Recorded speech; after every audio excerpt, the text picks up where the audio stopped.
नमस्कार. WhatsApp post कटू वास्तव. लेखक मयुरेश उमाकांत डंके. 25 जानेवारीची संध्याकाळ. आधीच शनिवार रविवार आणि त्यात पुन्हा राष्ट्रीय सुट्टी आलेली. आजूबाजूची सगळी शोरूम्स आणि मॉल्स गर्दीनं खचाखच भरून वाहत होती. कोणाला तरी भेटायला गेलो होतो आणि तिथे आम्हाला बराच वेळ लागला. म्हणून जवळच्या एका मॉलमध्ये आम्ही पोट भरण्यासाठी गेलो. पण तिथल्या कॅफेटेरियाचे दर बघून आमचे डोळेच पांढरे व्हायची वेळ आली.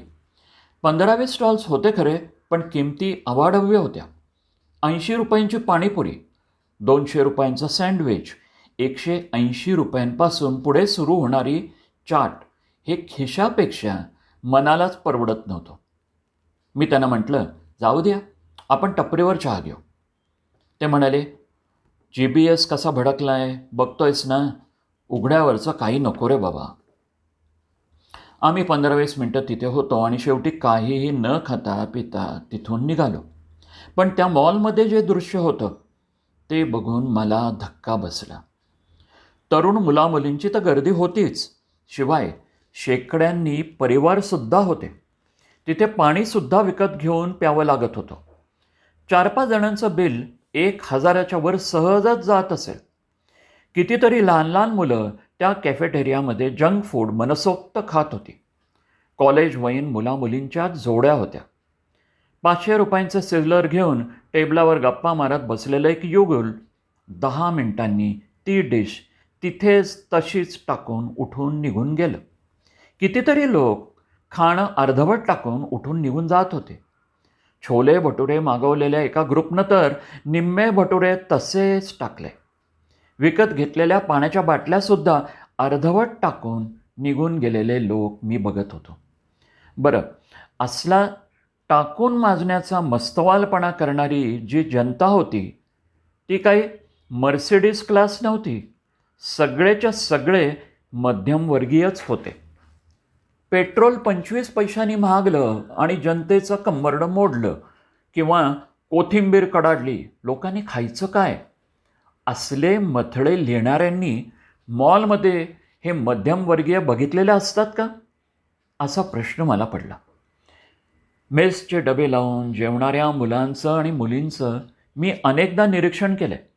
आठवड्यातून 3दा तरी डब्यातलं अन्न जसंच्या तसं कचऱ्यात गेलेलं असतं. घराघरातून गोळा केला जाणारा ओला कचरा तुम्ही अवश्य पहा. चांगल्या प्रतीचं ब्रँडेड अन्न कचऱ्यात फेकून दिलेलं तुम्हाला दिसेल. हॉटेलमध्ये सँडविचच्या डिशमध्ये कोबी खिसून डेकोरेट करून सर्व करतात. तो कच्चा कोबी किती जण खातात? मोठमोठ्या कॉफी शॉप्समध्ये मी बघतो, मला फार वाईट वाटतं. 500-700 रुपये किमतीची कॉफी अर्धवट टाकून लोक निघून जातात. 500 रुपयातले 300 रुपये आपण कचऱ्यात ओतले याचं त्यांना भानही नसतं आणि त्याचं त्यांना वाईटही वाटत नाही. एकदा सोलापूरहून पुण्याला येत असताना एका प्रसिद्ध हॉटेलमध्ये आम्ही ब्रेक घेतला. शेजारच्या टेबलावर 7-8 जण बसले होते. 8 जणांनी 8 वेगवेगळ्या भाज्या मागवल्या. इतके स्टार्टर्स, इतक्या डिशेस. टेबल अख्खं भरलं होतं. पण खाल्लं किती? जितकं मागवलं होतं त्यातलं निम्मंसुद्धा नाही. बिल भरून माणसं निघूनही गेली. याला आपण नेमकं काय नाव द्यावं? महागाई किती वाढली आहे असं ओरडणारी अगदी साधी साधी माणसंसुद्धा वडापाव घेताना 5-7 मिरच्या घेतात आणि त्यातली एखादीच खाऊन बाकीच्या चक्क कचऱ्यात टाकतात. पराक्रम दाखवण्याच्या नादात एक्स्ट्रा तिखट मिसळ मागवतात आणि 4 घासातच त्यांचा धीर गळून पडतो. अन्न वाया. सँडविचची हिरवी चटणी जास्तीची घेतात आणि टाकून देतात. एखाद्या सँडविचवाल्याची किलोभर हिरवी चटणी दररोज सहजच उक्किरड्यावर जात असेल. गुरुवारी शनिवारी देवळाबाहेर हात पसरून बसलेली माणसंसुद्धा आता ₹2 नाणं, पार्ले बिस्किट पुडा, एखादा वडापाव असलं काही दिलं तरी तोंड वेंगाडतात. त्यांना 10 रुपयांचं नाणं हवं असतं. ताजी पोळी भाजी दिली तरी टाकून देणारे सुद्धा भिकारी मी पाहिलेत. मग भीक मागण्यामागची त्यांची नेमकी भावना तरी काय? आपल्याला आपल्या पात्रतेनुसार किंवा पात्रतेपेक्षा कितीतरी अधिक पटींनी मिळतंय याची जाणीव इथेही दिसत नाही.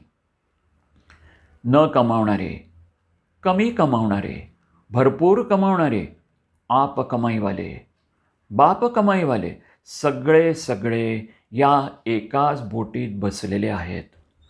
काही जणांची ही वृत्तीच आहे आणि काही जणांना आपलं काहीतरी चुकतंय याची लांबपर्यंत जाणीवच नाही आणि दुसरं कोणी यांना ही जाणीव करून द्यायला तयार नाही. महिन्यातले 15 दिवस मेसचा अख्खा डबा कचऱ्यात टाकणारे विद्यार्थी आणि मुलांच्या हट्टापायी भारंभार पदार्थ मागवून त्यातलं निम्म्याहून जास्त अन्न टाकणारे सुशिक्षित पालक दोघेही समाजाचे दोषी नाहीत का? महागाई वाढल्याचं ढोंग करणारी माणसं त्यांची जीवनशैली जराही बदलायला तयार नाहीत. बाप कमाईवर घेतलेला ब्रँडेड कपडा जास्तीत जास्त 4-5 वेळा घालून कपाटात कोंबणारे आणि पुढच्या महिन्यात पुन्हा नवीन कपडे घेणारे विद्यार्थी त्यांच्या आयुष्याचा नेमका कसा विचार करत असतील? त्यांचे आईवडील त्यांना दर महिन्याला पैसे पाठवताना काय विचार करत असतील? कॉलेजच्या ऑफिसात फी माफीचे अर्ज करून घेणारी मुलं मला जेव्हा त्यांच्या परमप्रिय मैत्रिणीसोबत फर्ग्युसन कॉलेज रस्त्यावरच्या हॉटेलमध्ये 150 रुपयांचा उत्तपा खाताना दिसतात तेव्हा त्यांची गरिबी नेमकी कोणती असा प्रश्न पडणं स्वाभाविक आहे. कारण कॉलेजची फी खोटं कारण दाखवून माफ करून घेऊन हॉटेलात एका वेळी 500 रुपयांची नोट खर्च करणं हे प्रामाणिक माणसाचं लक्षण नाही. आमच्या आजूबाजूच्या परिसरात रात्री 12 वाजता 15-20 बुलेट बाईक्स मोठाला आवाज करत गेल्या आणि अर्धा तास हवेत 3-4 हजार रुपयांची फटाक्यांची आतषबाजी होत राहिली की आपण ओळखावं आज कुठल्या तरी बेरोजगार देवट्याचा वाढदिवस आहे आणि 4 घरी धुणीभांडी करून घराचा गाडा ओढणाऱ्या आपल्या आईच्या कमाईवर फुकट मजा मारणारं पोरगं आज 1 वर्षानं मोठं झालं आहे. रेशनचं अन्न आणून जगणाऱ्या घरच्या पोरांचे वाढदिवस रात्री 12 वाजता भर रस्त्यावर 2-2 केक आणून कसे होतात? सर्वच स्तरांमध्ये माणसांच्या जगण्याच्या व्याख्या बदलल्या आहेत आणि त्या अमिबासारख्या आकार ओकार बदलत चालल्या आहेत हे स्पष्ट दिसतं. याचा विचार कुणी एकट्याने नव्हे तर संपूर्ण समाज व्यवस्थेनं केला पाहिजे आणि तो अत्यंत गंभीरपणे केला पाहिजे. लोकांच्या खिशात पैसा उदंड झालाय, जास्तीचे पर्याय सहज उपलब्ध झालेत, मोकळीक आणि स्वातंत्र्य वाढलंय की माणसाला कशाचीच किंमत राहिली नाही आहे. जाणीवांचं श्राद्ध घालून कुठल्याशा पोकळ धुंदीत वागण्याची ही रीत समाजातल्या सर्वच स्तरांमध्ये जाणवण्या इतपत वाढती आहे. हे प्रगतीचं आणि शहाणपणाचं लक्षण मानणाऱ्यांपैकी मी तरी नाही. खरोखरच सुजाण पालकत्व आणि आपण सुजाण पालक होण्यासाठी करत असलेला अनाठायी खर्च या 2 गोष्टी वेगळ्या नाहीत का? संवेदनाशून्य सजीवांच्या फौजा निर्माण करून आपण काय मिळवतो आहोत याचा हिशोब कधीतरी कुणीतरी लावला पाहिजे की नको? नादारीचा मुखवटा घालून आतून काजू बदामावर ताव मारणं हे माणसांच्या खोटारडेपणाचं स्वच्छ लक्षण आहे. धन्यवाद. लेखक मयुरेश उमाकांत डंके. वाचन संजय इनामदार.